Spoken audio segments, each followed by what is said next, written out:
الراجل ابو سيد ده يا اختي لا يعجبه العجب ولا الصيام في رجب. الراجل يا حبيبتي الشهر اللي فات لقاني نزلت جبت خزين البيت بتاع الشهر كله، قام قال لي والله يا بنبع عين العقل، الست العاقله هي اللي بتجيب خزينها من اول الشهر في حدود ميزانيتها، وبالشكل ده ما تشيلش هم حاجه ابدا طول الشهر.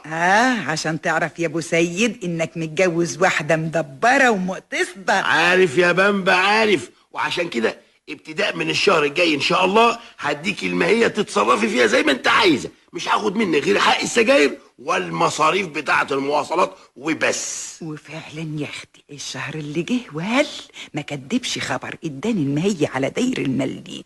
وانا يا اختي رايحه على البقال فت على الاجزخانه اللي على نصة الشارع، ما انت عارفاني دلوقتي خلاص ما بقتش استعقد في الوصفات البلدي، وبقيت اعرف قيمه الادويه والدكاتره بعد ما سمعت يا اختي كلامهم وخفيت من الوجع اللي كان بيجيني. وما دام بقى يا اختي الادويه مهمه قوي كده قلت اعمل اجزخانه صغططه كده زي اللي عاملاها الست عنايات.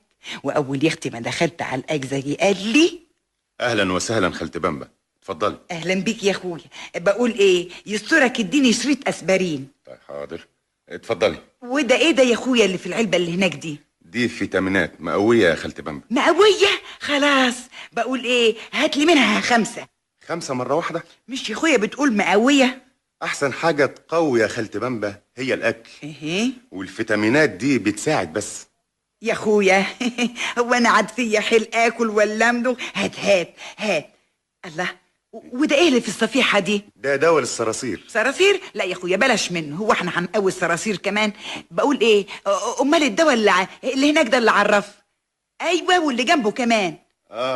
ده عشان الكبد وده عشان القلب. كده؟ طيب يا اخويا هات لي من كل واحد 2 على الماشي كده. بس ده كتير يا خالتي بامبا. خير ربنا كتير برضو يا اخويا. شوف لي كمان وحياة عينك كده دواء للعينين ودواء للركب وللودان. هتعملي بكل ده ايه يا خالتي بامبا؟ يا اخويا هات بس وملكش دعوه، هو انا مش هدفع فلوس. حاضر، اتفضلي. هقول ايه؟ وخدت يا حبيبتي الادويه اللي انا اشتريتها دي كلها اشكال والوان في علبه كرتون قد كده اهو، وتاني مروحه على البيت. ايه ده؟ ايه يا بامب؟ ايه الادويه دي كلها؟ انت هتفتحي اجزخانه؟ ايه للعينين وللكبد وللكلاوي؟ الله، انت بتشتكي من الحاجات دي كلها ولا ايه؟ العدو اللي يكرهني. الله، امال جايبه ده كله لمين؟ احتياطي. مين؟ للطوارئ.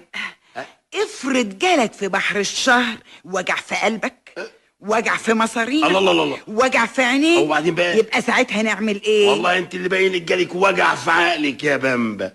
الادويه دي ما تجيش الا للضرر.